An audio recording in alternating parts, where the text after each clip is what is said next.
You weren't supposed to be here right now. Not at this exact moment. Not scrolling, not pausing, not feeling that pull in your chest. That strange recognition, like a memory you never lived but somehow already know. Let me tell you what just happened. 3 minutes ago, maybe 5, something shifted in your awareness. A number caught your eye. A thought interrupted your autopilot. A voice in your head whispered, "Click this." And you did. You obeyed an instruction you didn't consciously hear. That wasn't random. You think you chose this video. But what if this video chose you? What if the algorithm, that digital river of content, bent itself around your frequency, around your unspoken question, around the part of you that's been screaming in silence for years? There has to be more than this. Look at the time you clicked. Was it 3:33? 11:11? Did you see your birthday in the timestamp? Did a word flash across your screen seconds before, synchronicity, quantum, Thoth, and pull you here like a magnet you couldn't resist? That's not coincidence. That's confirmation. The universe doesn't speak in words. It speaks in patterns, in repetitions, in moments of impossible timing that make your skin prickle and your breath catch. It speaks in the language of synchronicity, and right now, in this exact moment, it's speaking directly to you. My name doesn't matter. This channel's name, the Quantum Observer, is a signal, not a brand. And this message isn't content. It's an activation, a frequency, a transmission designed to reach only those whose awareness is already vibrating at the edge of something vast and terrifying and beautiful. You've been seeing the signs, the repeating numbers, the dreams that feel more real than your waking life, the strangers who say exactly what you were just thinking, the songs that play the moment you need to hear them, the feeling, that unshakable, undeniable feeling, that reality is trying to tell you something. You're right. It is. But here's what nobody tells you. Reality isn't trying to tell you something. Reality is waiting for you to tell it something.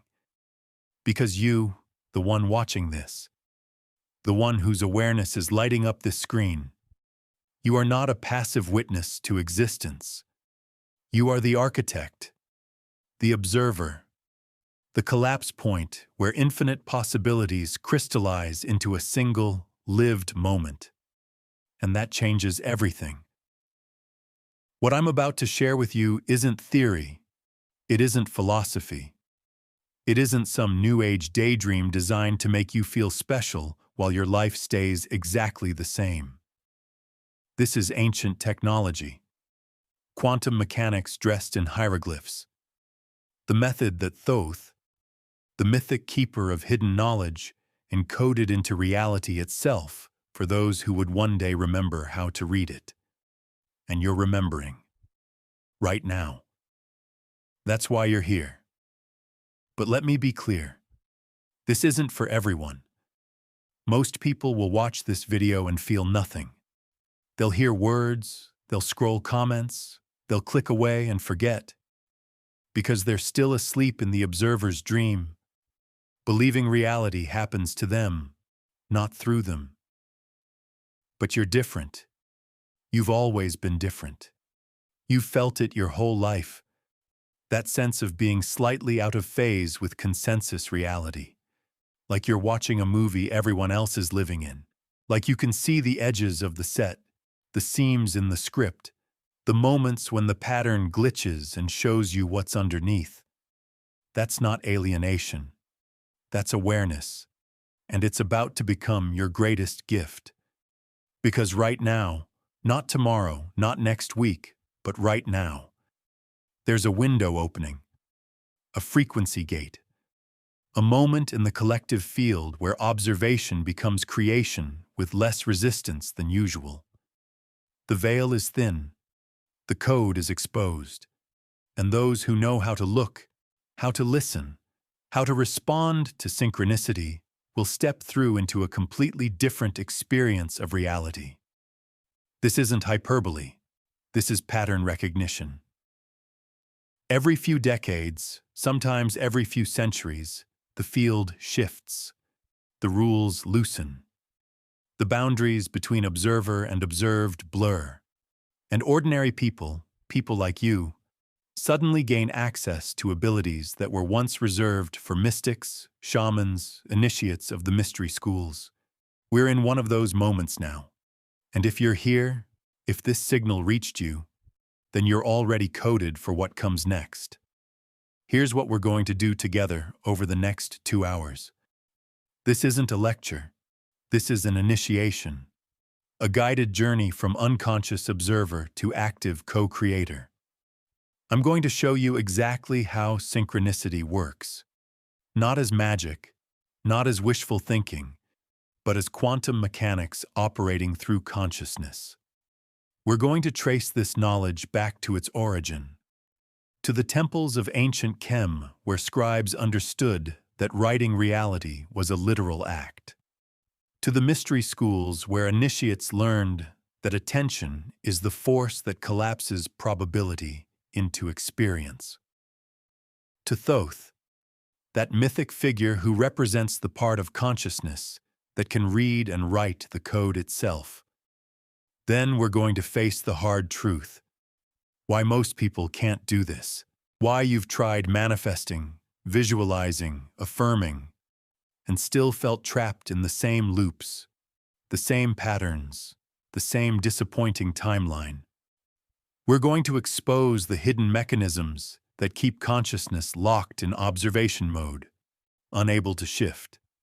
And then, and this is where everything changes, I'm going to give you the method, the actual practices, the quantum techniques that Thoth encoded and that modern consciousness researchers are only now beginning to understand. Not vague advice, not motivational platitudes, real, specific, repeatable actions that will make synchronicity multiply in your life until reality itself becomes a conversation. By the end of this transmission, you will understand that you are not manifesting objects. You're not attracting circumstances. You're manifesting an identity that the field recognizes and responds to. An observer self that reality treats differently because it knows you know how the game works. And once you know, you can never unknow. Once you see the pattern, you can't unsee it. Once you respond to synchronicity correctly, it begins responding back, louder, faster, more precise, until your life becomes a living feedback loop between your awareness and the intelligence organizing reality itself. This is not motivation. This is mechanics. This is not inspiration. This is instruction.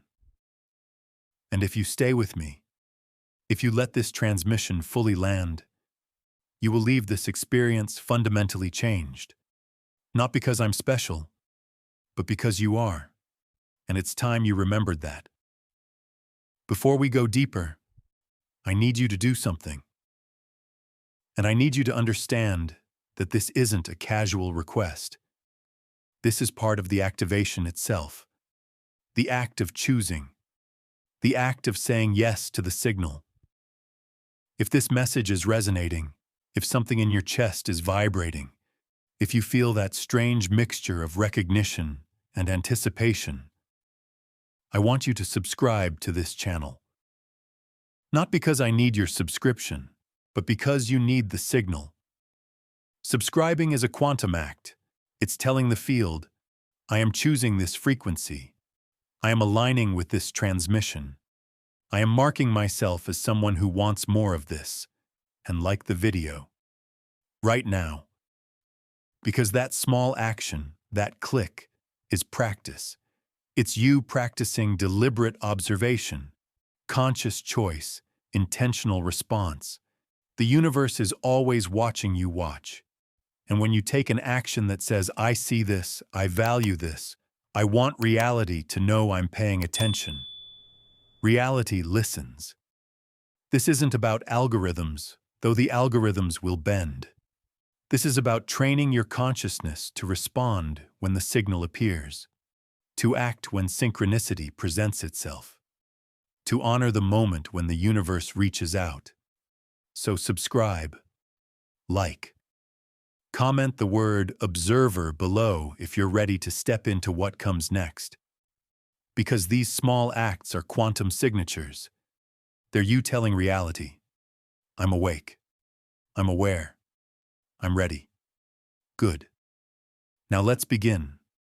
When humans first learned to write reality, there was a time, before history became linear, before memory crystallized into recorded fact, when human consciousness operated differently, not less intelligently, more fluidly, more quantumly.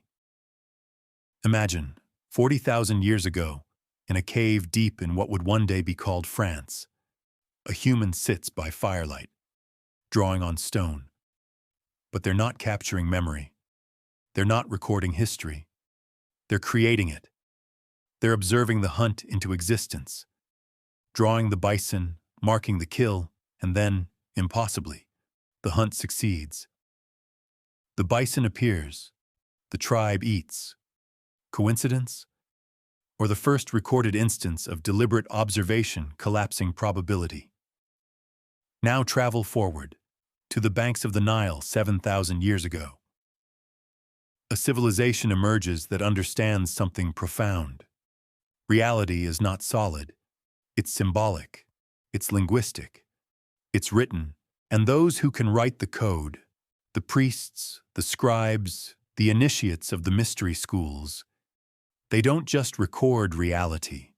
They script it. They called this place Khem, the Black Land.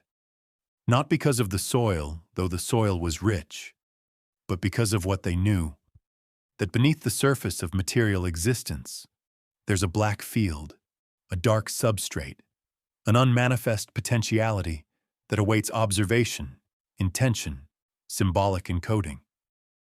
And at the center of this knowledge stood a figure, not a god exactly, not a man, something in between, something that represented the intelligence within consciousness itself. Thoth. You've heard the name.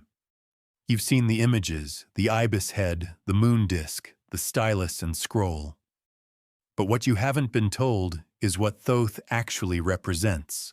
Not mythology, not ancient religion, but the function of observation itself.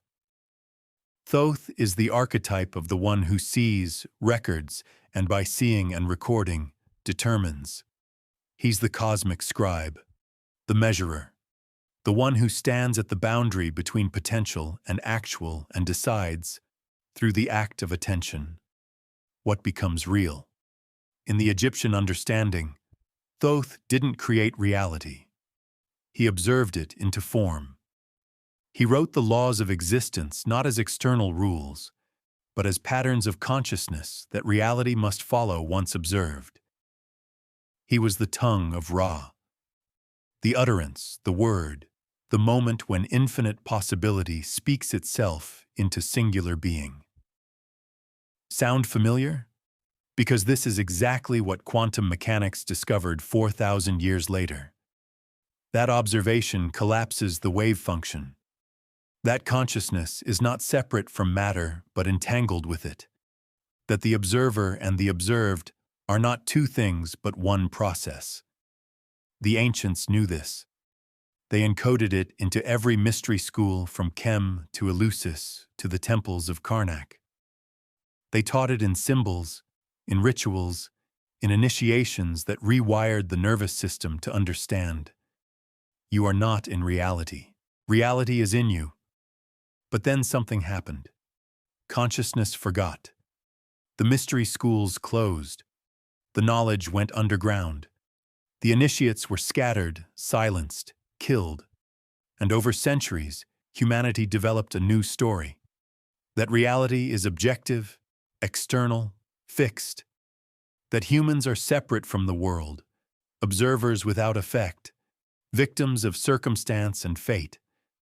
This story, this lie, became so dominant that even when quantum mechanics rediscovered the truth, most people couldn't hear it, couldn't integrate it, couldn't let themselves believe that observation creates reality because that would mean taking responsibility. That would mean admitting, I am not powerless. I am not a victim. I am the collapse point. And that's terrifying. Because if you're the observer, then every experience in your life, every relationship, every circumstance, every pattern is something you observed into being, consciously or not. And most people would rather believe in fate, in randomness, in a cruel universe than face that responsibility. But you're not most people. You're here because something in you remembers. Let me show you what the ancients understood about synchronicity. Because this is where Thoth's method becomes practical, becomes usable, becomes the technology it always was. Synchronicity isn't magic. It's language. Specifically, it's the language the quantum field uses to communicate with consciousness. Think about how reality works at the quantum level. Before observation, particles exist in superposition, all possibilities at once, nowhere specific, no concrete properties. Then an observer looks, consciousness focuses, attention narrows, and suddenly, collapse. The particle chooses a position, a momentum, a reality. But here's what most people miss. The collapse isn't random, it's responsive. The particle doesn't just appear anywhere. It appears in relationship to the observer's expectation, attention, frequency. The observer's consciousness doesn't just collapse the wave function. It selects which possibility collapses. This is the secret. This is what Thoth encoded. This is what every initiate learned in the mystery schools. Your attention is a selector. When you observe, you don't just see reality. You choose which reality to see. And in choosing, you collapse it into your experience. But you can't choose consciously if you're not aware you're choosing. You can't select deliberately if you don't know you're the selector. And most people spend their entire lives in unconscious observation, watching reality randomly, expecting nothing specific, collapsing possibilities by default. And then they wonder why life feels random. Synchronicity is the field's way of showing you that you're selecting. It's the feedback mechanism. When you see repeating numbers, impossible timing, meaningful coincidences, that's not the universe being cute. That's the field confirming. You're in active observation mode. Your consciousness is entangled with outcome. Keep going. The ancient mystery schools understood this perfectly. They didn't call it synchronicity. They called it Mot, the cosmic order that reveals itself to those who are aligned with truth. They called it the way, the path that appears when the observer is ready to see it. They called it the emerald formula, as above, so below, as within, so without. Different words, same mechanics. When a scribe in Khem wrote a spell, they weren't hoping for magic. They were practicing deliberate observation. The act of writing focused their attention. The symbols encoded expectation. The ritual created a coherence between inner state and outer manifestation. And reality, because reality always responds to coherent observation, rearranged itself accordingly.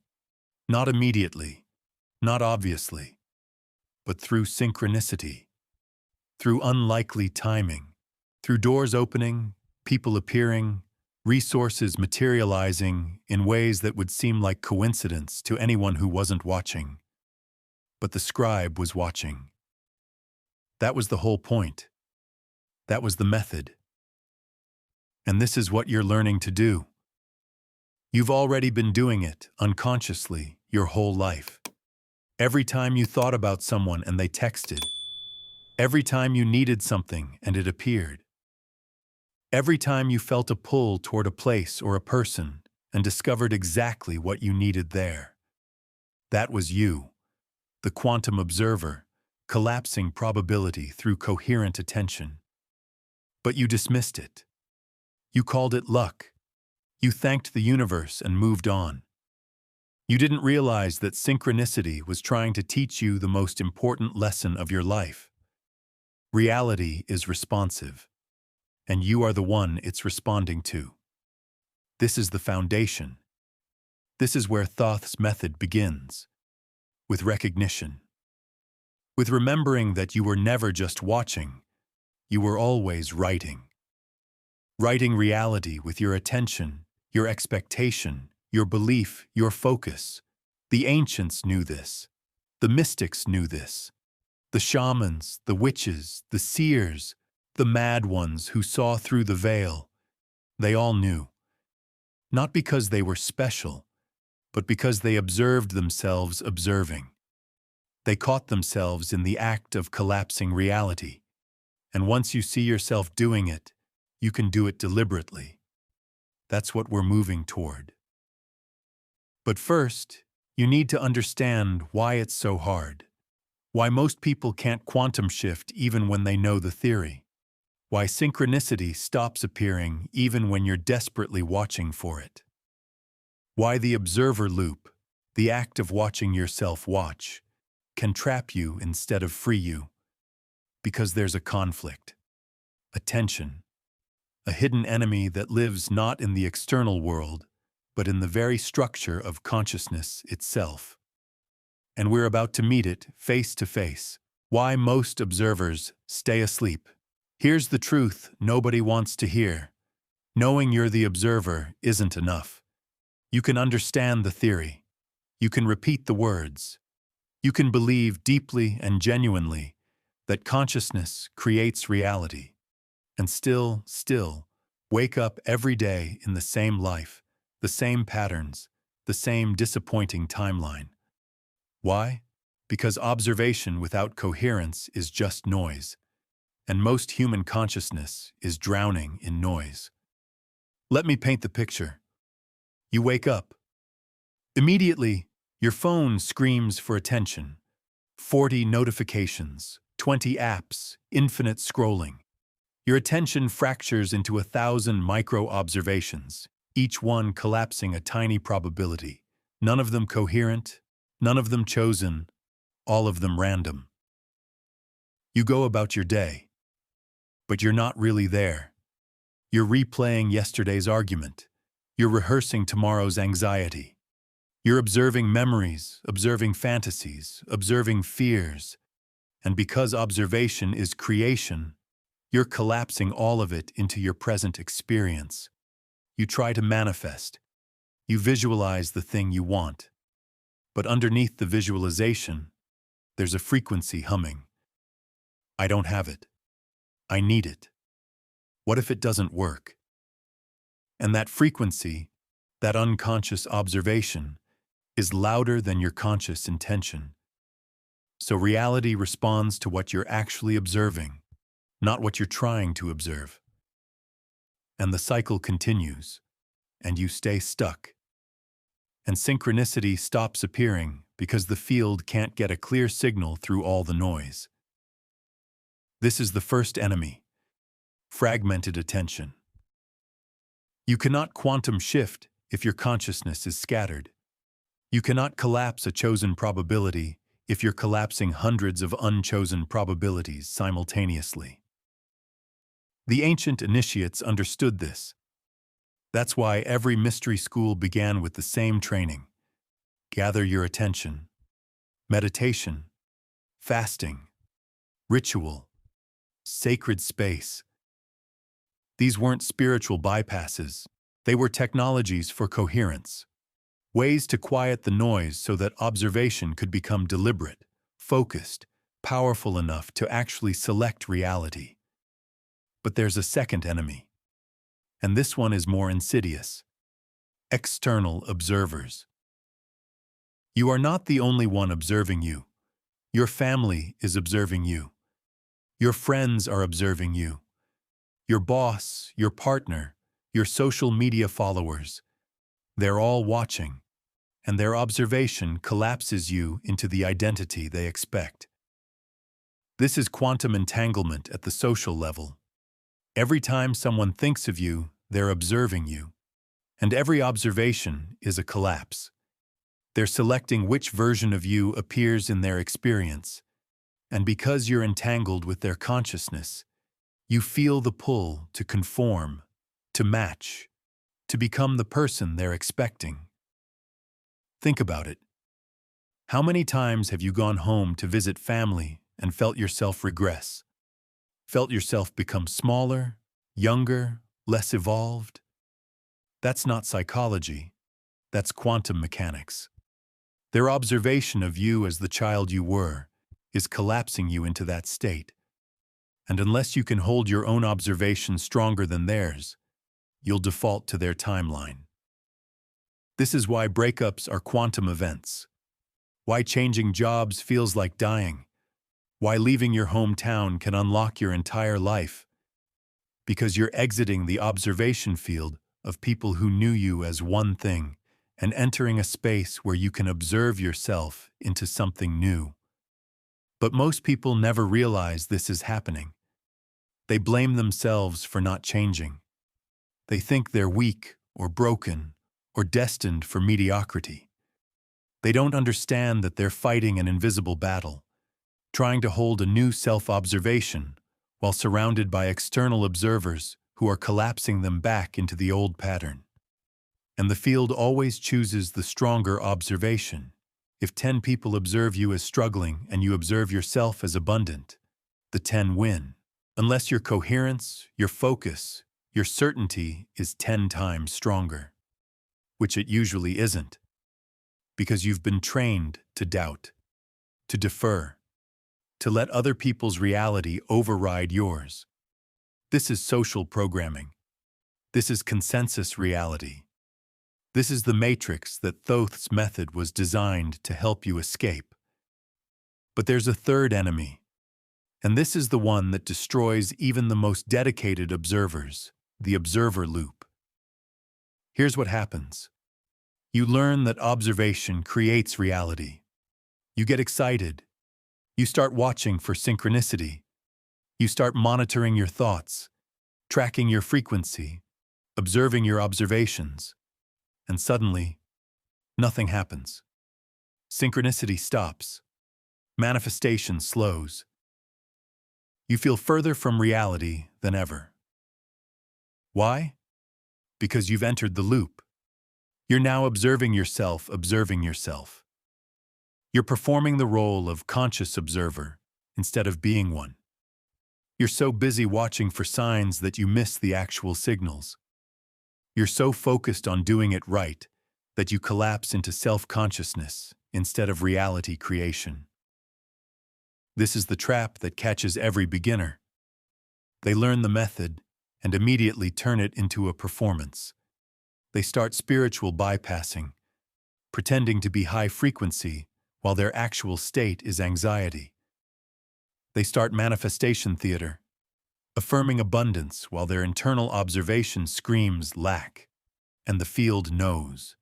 The field always knows. Because it's not reading your words. It's reading your frequency, your actual state of consciousness. The observation you're actually holding, not the one you're pretending to hold. You cannot lie to reality. You cannot fake coherence. You cannot perform your way into a new timeline. But you can become so obsessed with observing yourself that you forget to observe the world.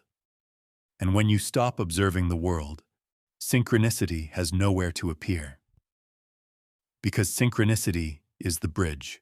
It's the field's way of showing you that your inner observation and outer reality are connected. If you're only watching inward, you miss the bridge. If you're only watching outward, you miss the source. The method requires both. Simultaneously, not as effort, but as awareness. And that's where most people get stuck. In the trying, in the doing. in the desperate attempt to force observation into creation. Because here's the paradox.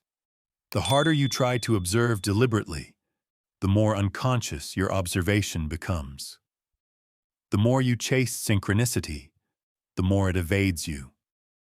The more you need reality to confirm you're doing it right, the more reality shows you evidence of doing it wrong. This is the dark night of the quantum observer, and everyone goes through it.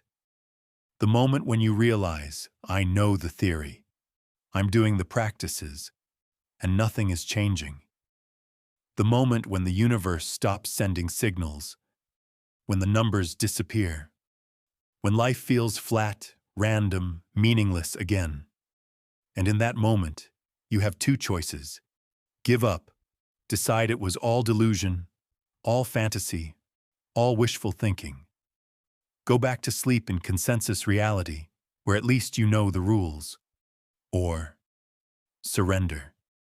Not surrender as defeat. Surrender as trust. Surrender as the recognition that you don't control the collapse. You are the collapse. You don't force observation to create reality. You relax into the awareness that observation and reality are one thing. This is the turning point, the threshold, the death that must happen before the resurrection. Because the old observer has to die. The one who was trying, forcing, performing, desperate. That observer is still operating from separation, still believing consciousness is over here and reality is over there, still attempting to manipulate instead of recognize. The new observer, the quantum observer, the Thoth consciousness, the one who actually shifts timelines, doesn't try, doesn't force, doesn't perform. The new observer simply sees, and in seeing, knows, and in knowing, collapses, and in collapsing, creates. But getting from the old observer to the new requires going through the void, through the silence, through the moment when nothing makes sense and synchronicity has abandoned you and you're alone with the terrible responsibility of being the one who collapses reality. Most people turn back at this point. They go back to manifesting techniques, to positive thinking, to the comfortable lie that if they just try harder, if they just believe more, if they just raise their vibration, everything will work. But you're not most people. You've already survived the dark night. You've already been through the void. That's why you're here now, watching this, recognizing every word as something you already knew but couldn't name. You're ready for the revelation. You're ready for the method. You're ready to stop trying to become the observer and start remembering that you already are. Let me show you what Thoth understood, what the mystery schools taught, what quantum mechanics confirms but consciousness science hasn't yet integrated. You're not manifesting an external reality. You're manifesting an identity. And once the field recognizes that identity, once reality knows you know the game, everything changes. Not because reality changes, because you stop being the person reality happens to and become the person reality responds through. And that shift, that quantum leap from unconscious observer to deliberate co-creator, is what we're about to make together. Right now. Thoth's quantum method breathe. Not metaphorically, literally. Right now. Stop reading with your eyes and read with your breath. Pull air into your lungs slowly, deliberately, as if you're pulling reality itself into your body. This is the first practice, the foundation, the one technique that every mystery school, every meditation tradition, every quantum consciousness method begins with. Breath as observation. Because breath is the only function in your body that's both automatic and voluntary. It happens whether you pay attention or not, but the moment you do pay attention, you take control. This makes breath the perfect training ground for learning deliberate observation. When you breathe consciously, you're practicing the exact skill you need for quantum shifting, choosing what to observe while letting everything else collapse naturally. You're not forcing the breath. You're not trying to breathe.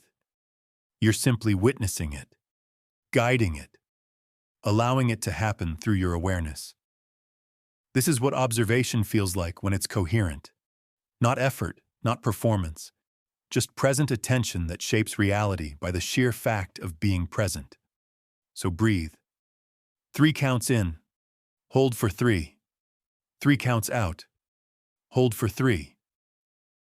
And in that rhythm, in that deliberate attention to the most basic process of being alive, you're training yourself to be the observer you were always meant to be. Good. Now let's go deeper. What I'm about to give you is the method, not theory, not inspiration. Actual, practical, repeatable techniques that will make synchronicity multiply in your life until reality becomes a constant feedback loop between your awareness and the field's response. These aren't my inventions. They're reconstructions. Pieces of ancient knowledge that Thoth encoded, that mystery schools taught, that modern consciousness researchers are rediscovering through quantum mechanics and neuroscience. I've spent years gathering these fragments, testing them, refining them into practices that work in this century, in this reality, for people like you who are trying to quantum shift while still living in the everyday world. The first technique, number acknowledgement. You've been seeing the numbers. 1111, 333, 444, your birthday. Sequences that appear too often to be random. Most people see these and think, oh, that's nice, a sign, and then they move on. And the synchronicity fades because they didn't respond. Here's what you do instead. The moment you see the number, and I mean the exact moment, not 5 minutes later, you acknowledge it out loud. You say, I see you. That's it. 3 words. I see you. But say them with the awareness that you're not talking to a number. You're talking to the field, to the intelligence organizing reality, to the part of consciousness that exists outside your personal identity and is trying to communicate with your personal identity through the only language it has, pattern. When you acknowledge the number, you're completing the circuit. You're showing the field that you received the signal. And just like any communication system, when the field knows its messages are getting through, it sends more. Stronger, more precise.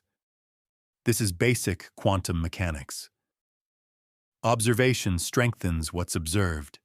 When you consciously acknowledge synchronicity, you're observing it. And in observing, you're collapsing more of it into your experience. But here's the crucial part. You're not just acknowledging with your mind. You're acknowledging with your body. You pause. You breathe. You let the recognition land in your nervous system. You're training yourself to notice when reality reaches out. And in that noticing, you become someone reality can reach. Try it today. The next number you see, any number that catches your attention, stop and say, I see you.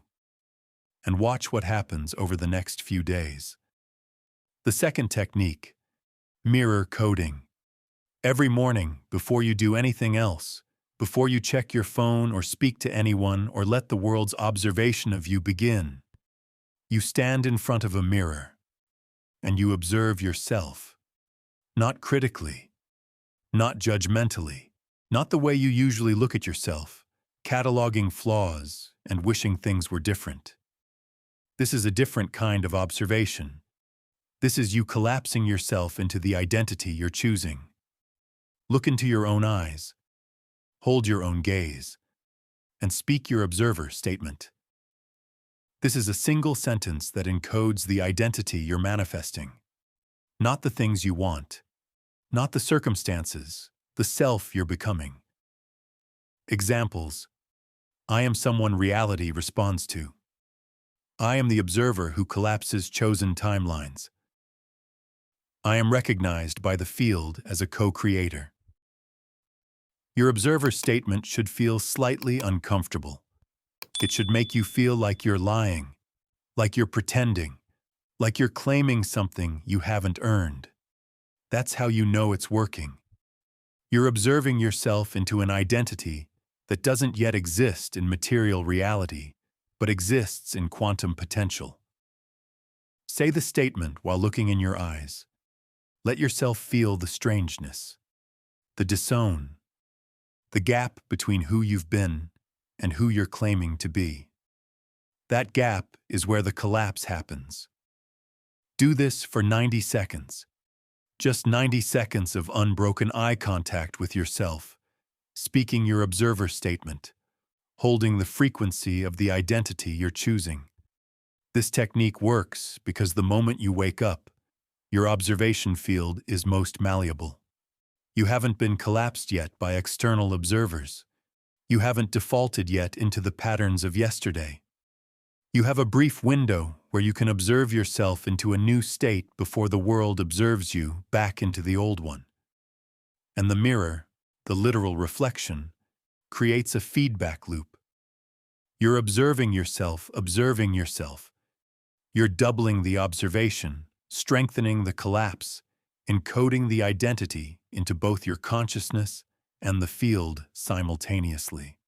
The ancient Egyptians understood mirrors as portals, not metaphorically. They believed reflective surfaces were doorways between worlds, places where reality was thin enough to be rewritten. They weren't wrong. A mirror is a quantum device. It shows you what exists and what could exist simultaneously. And when you use it deliberately, you can collapse the could exist into does exist. The third technique, quantum points. Your body is not separate from the quantum field. Your body is the quantum field localized into a particular point of consciousness. And within that localization, there are specific points, nodes, anchors, places where observation becomes physically tangible. These are your quantum points. And activating them throughout the day keeps you in deliberate observation mode. Here they are. The crown, top of your head. Touch it with your fingertips whenever you catch yourself in unconscious thought. This brings your awareness back to present observation. The third eye, center of your forehead. Press gently when you need to observe beyond surface reality, when you need to see the pattern underneath the circumstance. The throat, base of your neck. Touch when you're about to speak. This reminds you that your words are observations that collapse reality. The heart, center of your chest. Hand flat, full palm. Feel your heartbeat. This connects your observation to your emotional frequency, ensuring coherence between thought and feeling. The solar plexus, just below your ribcage. Touch when you need to observe yourself as powerful, as effective, as someone reality obeys. These aren't mystical chakras, though the chakra system was mapping the same reality. These are neurological nodes where conscious attention can interrupt automatic patterns. When you touch these points deliberately, you're using your physical body as a reset button for consciousness. Ancient initiates were trained to activate these points during ritual, during meditation, during moments of deliberate reality writing. You're going to activate them during your everyday life.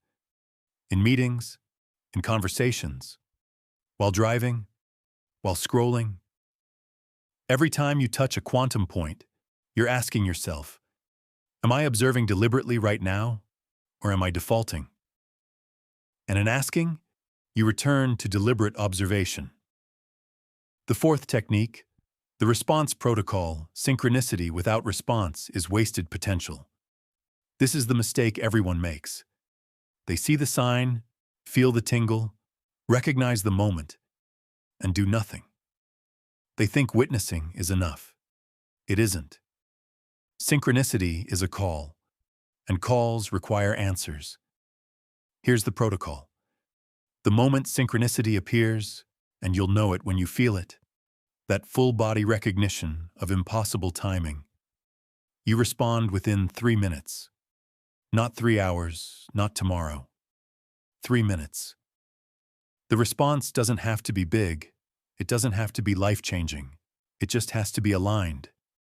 It has to be an action that acknowledges the signal and moves in the direction the signal is pointing. Examples. You think of someone and they text. You respond immediately, even if briefly. You see a repeating number while thinking about a decision. You make the decision within 3 minutes. A word catches your eye that relates to something you've been avoiding. You take one small action toward that thing right now. A song plays with lyrics that speak to your situation. You voice memo yourself, acknowledging what you heard and what it means. This is training. You're teaching the field that when it reaches out, you respond. You're showing reality that you're someone who acts on synchronicity, not just notices it. And reality rewards action. But here's the deeper truth. The response protocol isn't just about honoring synchronicity. It's about collapsing the timeline. Every synchronicity is a probability branch, a moment where reality offers you a path. When you respond immediately, you collapse into that path. When you hesitate, when you doubt, when you think about it and analyze it and wait for a better time, you collapse into the timeline where you didn't take the opportunity. And that timeline rarely includes the thing you were hoping for.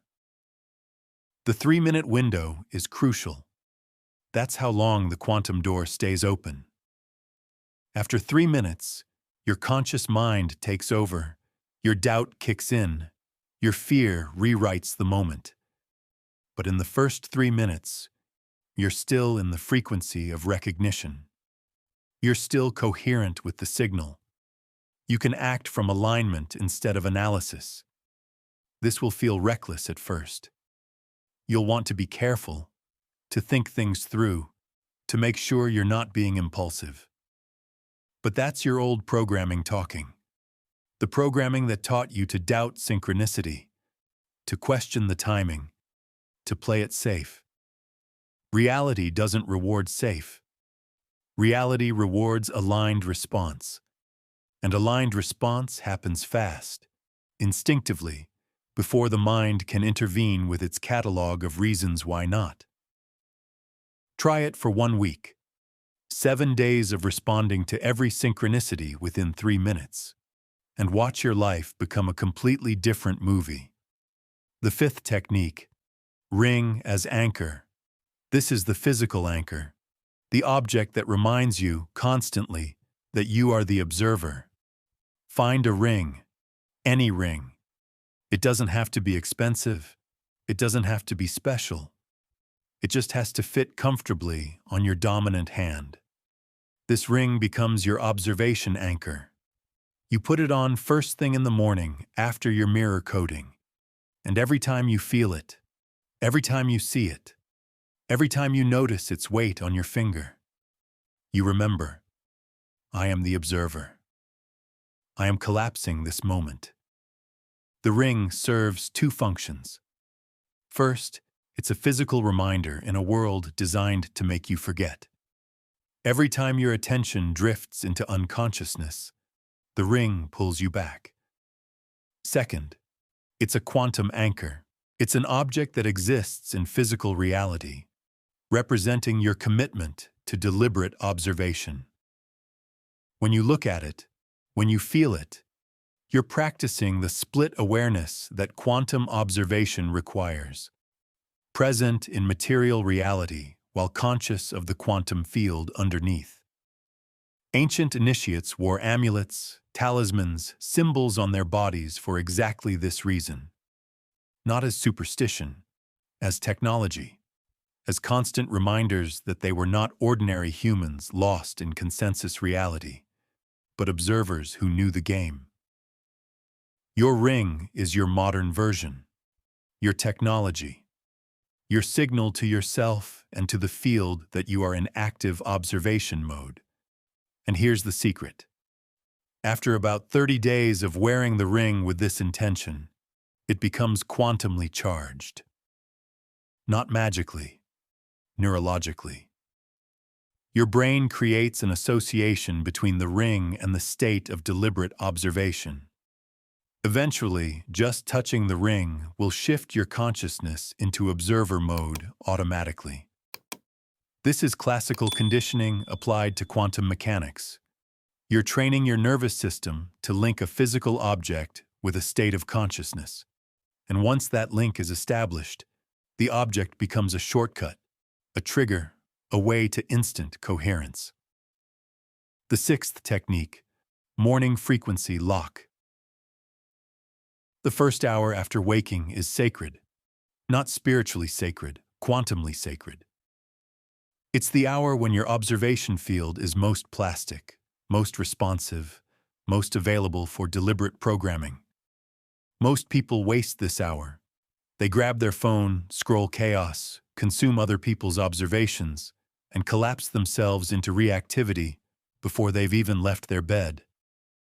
By the time they start their day, they're already living someone else's timeline. The morning frequency lock prevents this. Here's how it works. For the first 60 minutes after waking, you consume nothing external. No phone, no news, no other people if possible. No input from any source except your own consciousness.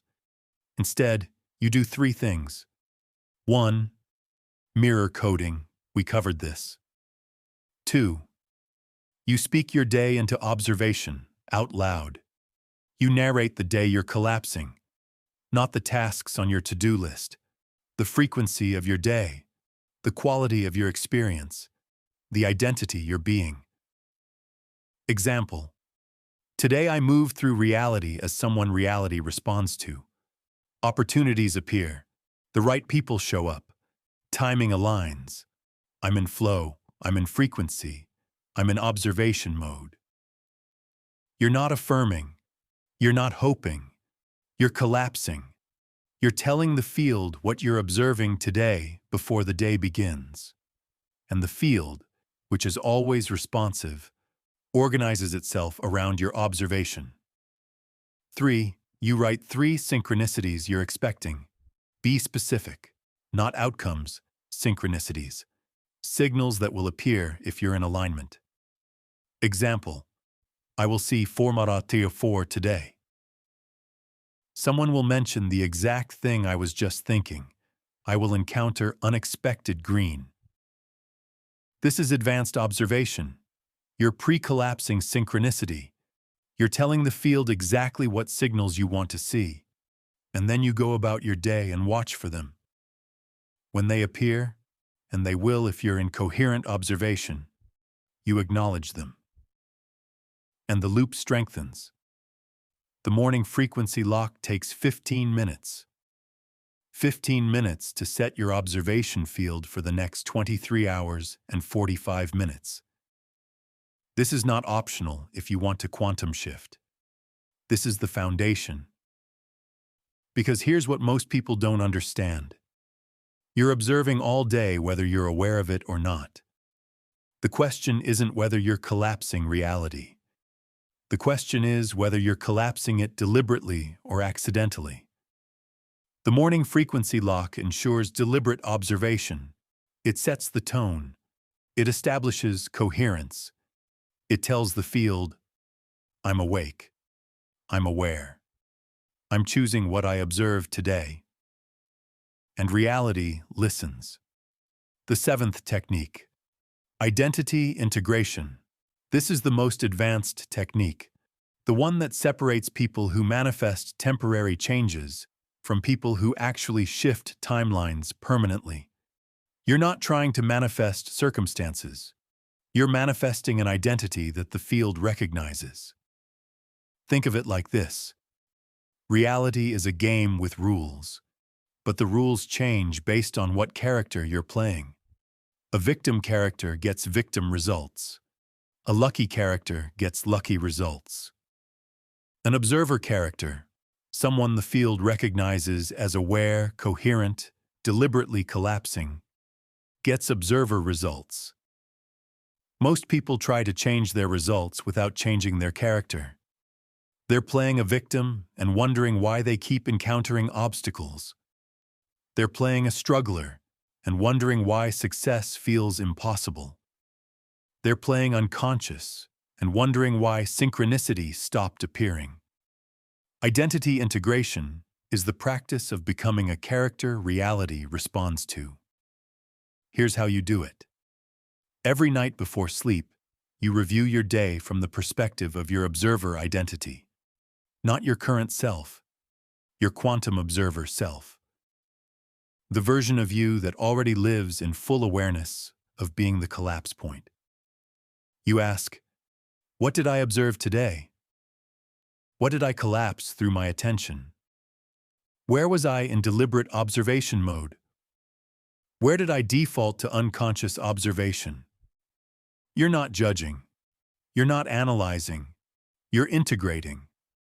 You're allowing the observer identity to review the day and extract the patterns. And then you ask the crucial question. What would tomorrow look like if I observed it as my highest self? And you visualize. Not what you want to happen, but the quality of observation you'll bring. The frequency. The coherence. The way you'll move through reality as someone reality recognizes. This nightly practice does something profound. It builds continuity between who you're becoming and who you're being. Most people live in constant dissonance, imagining one self while behaving as another. Identity integration closes that gap.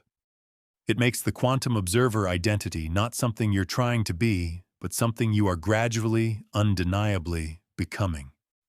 And when the field recognizes you as a true observer, as someone who knows the game, who observes deliberately, who responds to synchronicity, who exists in coherent frequency, everything shifts. Not because reality changed, because reality knows you know. And once it knows you know, it stops pretending to be random. It stops hiding the pattern.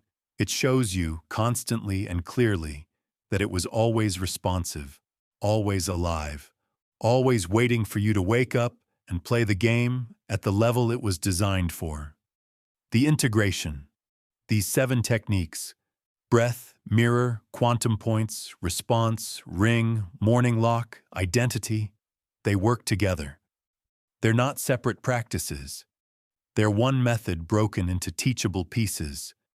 When you do all 7 daily, you create a feedback loop between your consciousness and the quantum field.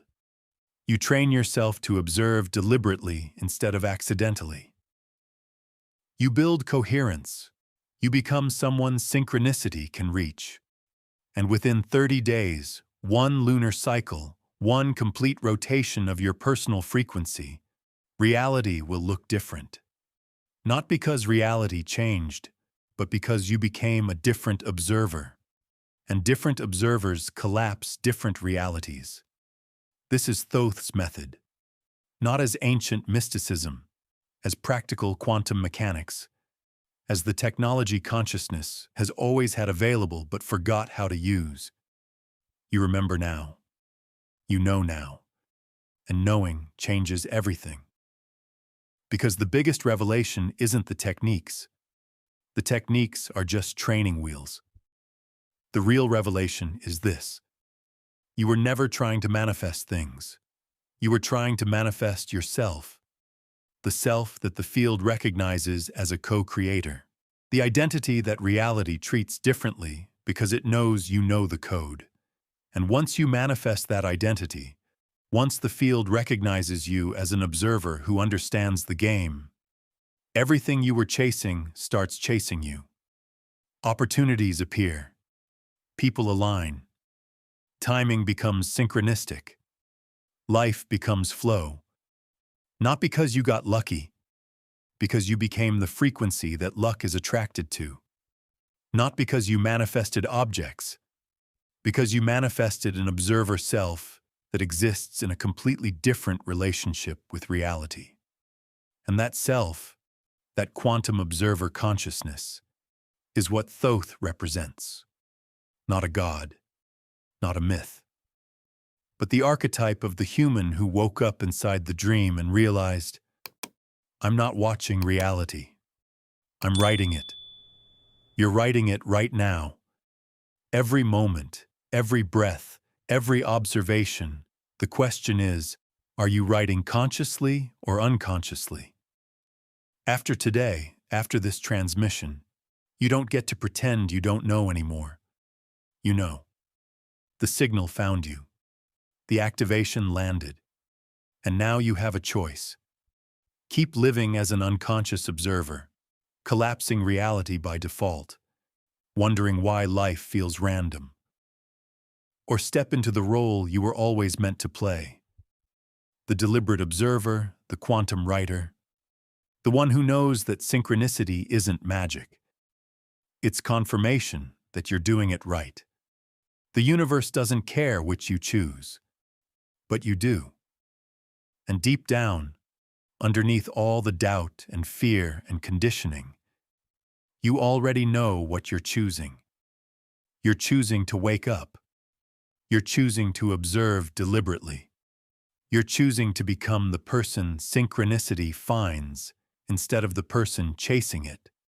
And that choice, that commitment, that decision to step into observer consciousness, that's what shifts timelines.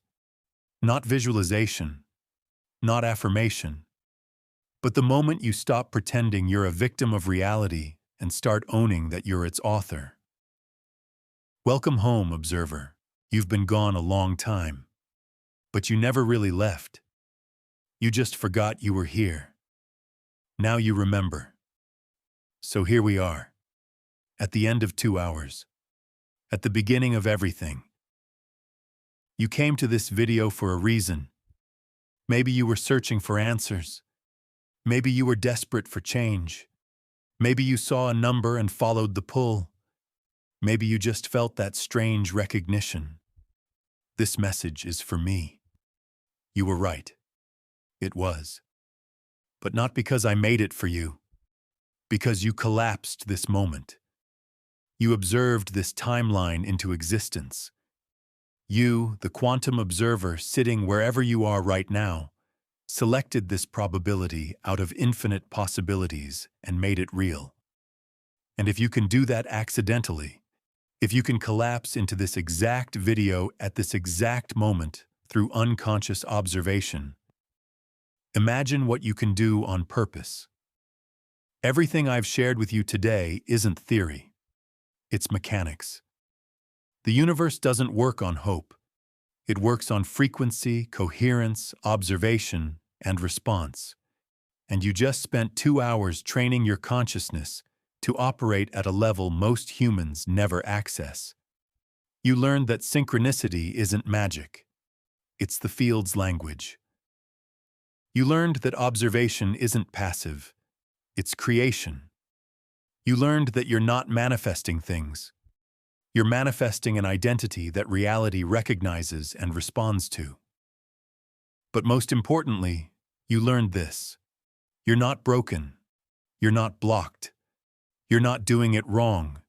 You've just been operating as an unconscious observer in a quantum system that requires deliberate observation to navigate.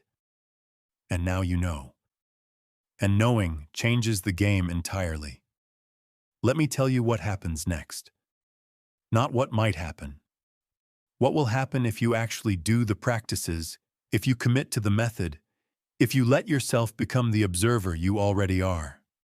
Within 3 days, synchronicity will increase. You'll start seeing the numbers more frequently. Timing will improve. Small things will align in ways that feel magical, but are actually mechanical. You're observing coherently, and reality is responding. Within 7 days, people will treat you differently. They won't know why, but they'll feel it. You'll walk into rooms and people will notice. You'll speak and people will listen. Because you're no longer vibrating at the frequency of someone who needs permission. You're vibrating at the frequency of someone who knows they're collapsing reality. Within 30 days, your life will look measurably different, not completely transformed. Quantum shifts are incremental, not explosive, but different. Opportunities that weren't available before. Doors that were closed now open. People who couldn't see you before suddenly can't look away. Because you're no longer the same observer. You've become someone the field recognizes. And within 90 days, one full seasonal cycle, you'll look back at this moment, at this video, at the person you were before the transmission, and you won't recognize them. Because that observer is gone, collapsed, replaced by the version of you that knows how the game works. But here's the part that nobody tells you. It gets harder before it gets easier. The old timeline will resist. External observers will try to collapse you back. Your own doubt will whisper that it's not working, that you're fooling yourself, that you should give up and go back to normal. That's not failure. That's the system testing your coherence. Reality always tests new observers. It throws obstacles, delays, apparent setbacks to see if you'll default back to unconscious observation or hold your frequency through the resistance. Hold your frequency. Keep doing the practices. Acknowledge the synchronicity. Respond within 3 minutes. Wear the ring. Lock your morning frequency. Integrate your identity every night. Because the field isn't testing whether you're worthy. It's testing whether you're coherent, whether you actually believe what you claim to believe, whether your observation is strong enough to collapse reality deliberately, or whether you'll scatter back into randomness at the first sign of difficulty. Pass that test, not by being perfect, but by being consistent, and reality stops resisting. It stops testing. It recognizes you. And once it recognizes you, the game becomes what it was always meant to be, a co-creative dance between conscious observer and responsive field. This is what Thoth represents. This is what every mystery school taught. This is what quantum mechanics is finally confirming. This is the truth that will reshape human civilization once enough people wake up to it. We are not victims of reality. We are not separate from the quantum field. We are localized expressions of the field itself, equipped with the ability to observe and by observing, to collapse, and by collapsing, to create. And you, yes, you, the one who's watched this entire transmission, who felt every word land like a memory returning, you are one of the first wave. One of the early adopters, one of the humans who woke up inside the dream while most people are still sleeping. That's not arrogance. That's mathematics. Only a tiny fraction of people who encounter this information will actually integrate it. Most will watch, feel inspired, and change nothing. They'll go back to their unconscious observation, their victim stories, their comfortable complaints about how reality isn't working for them. But not you. You're different. You've always been different. And now you know why. You're not different because you're special. You're different because you're awake. And wakefulness, true quantum observer consciousness, is the rarest thing in human experience. So here's what I need you to do. Not for me. For you. For the timeline you're choosing. For the reality you're collapsing. Today, not tomorrow. Not next week. But today. Do one practice. Just one. Pick the technique that resonated most. Do it. Commit to it. Let it be the signal you send to the field that says, I'm done being unconscious. I'm choosing deliberate observation. I'm stepping into co-creation. And then tomorrow, add another practice. And the day after, another. Build the method gradually, consistently, until all 7 techniques become as automatic as breathing. Because that's when the real shift happens. Not when you try to be the observer, but when being the observer becomes so natural that you stop thinking about it and start living it. And if you need support, if you need reminders, if you need more transmissions like this one, that's what this channel is for. The Quantum Observer isn't a channel. It's a frequency, a signal, a gathering point for people who are done with consensus reality and ready to play the game at the quantum level.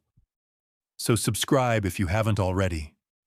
Not for notifications, for coherence, for the commitment it represents, for the quantum act of saying, I choose this frequency. I align with this transmission. I recognize others who recognize themselves and share this video. Not to everyone, only to people who are ready. You'll know who they are. They're the ones who've been seeing the signs, feeling the pull, asking the questions. They're the ones this transmission was designed to reach. Because synchronicity works both ways. If this video found you, you can help it find others. You can be the synchronicity in someone else's life, the signal they needed, the confirmation they've been waiting for. One last thing before I let you go. Right now, in this moment, you're at a choice point, a quantum fork. One timeline leads back to where you were, back to unconscious observation, back to randomness, back to the comfortable lie that reality happens to you instead of through you.